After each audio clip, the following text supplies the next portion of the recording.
Shalom.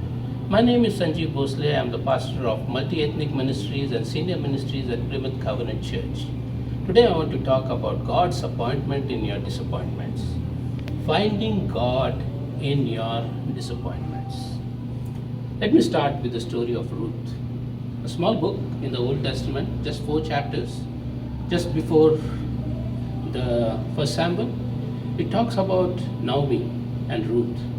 Naomi and her husband had left Bethlehem because of famine, had gone to Moab, and after a couple of years, her husband dies. After 10 years, her 2 sons dies, and she is left with 2 daughter-in-laws and herself. And she thinks, in this desperate, desolate situation, a life which has been a disappointment, she thinks of going back to Bethlehem. As she comes back to Bethlehem, the ladies of the towns are wondering whether this is Naomi. And she says, don't call me Naomi, because Naomi means blessed. Call me Mara. Mara means bitter.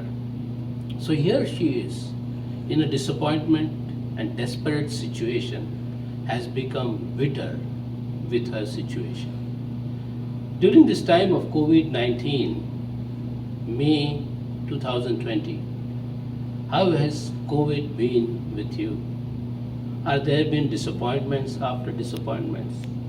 Are you desperate and desolate?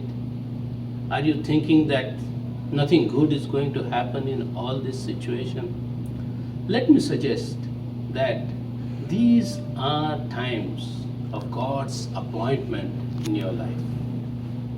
Find God in this situation, and you will have a bitter life changed to a pleasant, wonderful, joyful life. What happened to Ruth and Naomi? Ruth found Boaz, and their marriage had Obed. Obed was the grandfather of King David.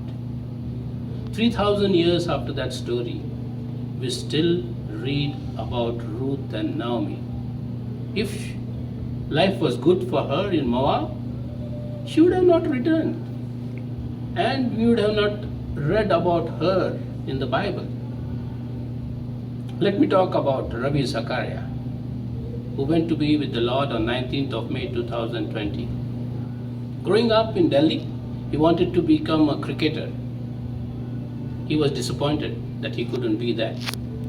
He was a disappointment to his dad, who expected great things from his academics. He was an academic failure. Because of all these pressures, he tried to take his life. He ended in a hospital.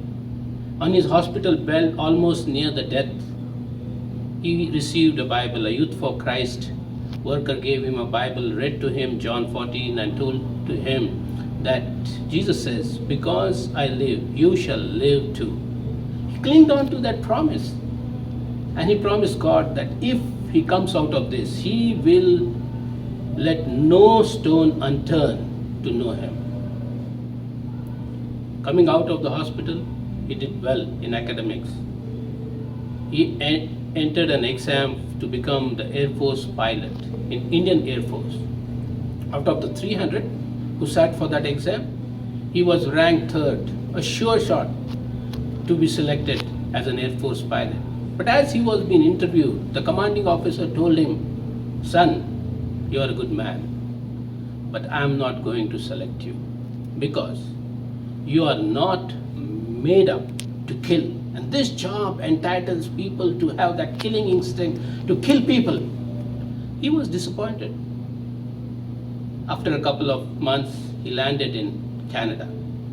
And of course, the rest is history.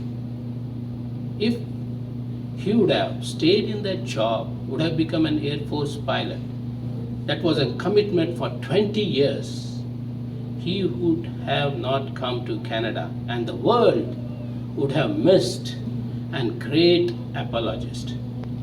I believe the greatest apologist of the last 2 decades. How is COVID doing with you?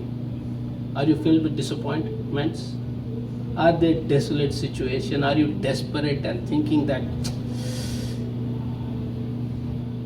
no grad party, no summer vacation. I am really disappointed. But let me tell you, look at God in this situation and let these disappointing days be God's appointment for you. Find God in these disappointments and you will be blessed. God bless.